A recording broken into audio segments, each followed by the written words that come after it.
Après avoir reçu les conseils de la diététicienne pour savoir bien manger à petit prix, Gaëlle participe aujourd'hui à son dernier atelier, le garde-manger idéal, dans lequel elle apprend quels sont les bons aliments à toujours posséder chez soi. Le dernier atelier que j'ai fait, c'est bien manger sans se ruiner. Ce que j'ai retenu qui a été intéressant pour moi, c'est revenir en fait sur des produits que moi je mangeais quand j'étais petite, que j'avais un petit peu délaissés, mais qui sont très intéressants au niveau nutrition et au niveau financier évidemment. Le prochain atelier, c'est le garde-manger idéal. Et on a un petit peu évoqué les produits qu'il fallait avoir dans son garde-manger dans les derniers ateliers.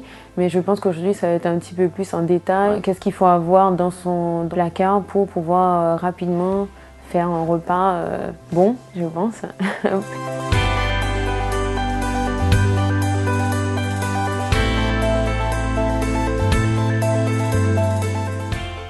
Les matières grasses qu'il faut quand même utiliser, je n'ai pas dit qu'il fallait les supprimer, mais il faut les limiter et privilégier, comme on s'était dit, tout ce qui est huile, les matières grasses d'origine végétale. Le viande, poisson, œuf, ce qui est important, c'est de varier entre la viande, le poisson et les œufs. Dans la viande, il y a la viande rouge et la viande blanche. Et puis après, poisson, il y a les poissons maigres et les poissons gras. Les produits laitiers, 2 à 3 portions par jour. Donc ça, c'est important à tout âge. Le sel est le meilleur conservateur naturel qui soit. Parce qu'avant, c'était des conservateurs chimiques. Le lundi midi, je sais pas moi, viande rouge, VR. Le mardi, donc on va éviter de rapporter encore une viande rouge. Pour varier, on va faire viande blanche. Puis le mercredi, on va faire poisson. Alors cet atelier s'est très bien passé, j'ai beaucoup appris. Il y a des informations que j'ai apprises, notamment sur la conservation des aliments.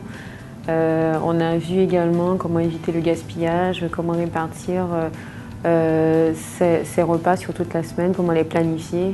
Il y a quelque chose qui est important, c'est vrai qu'en planifiant, on peut éviter le gaspillage et manger équilibré. La semaine prochaine, pour le dernier épisode de la série, Gaëlle dresse le bilan de son parcours et donne l'envie à d'autres d'adhérer à Santé Active.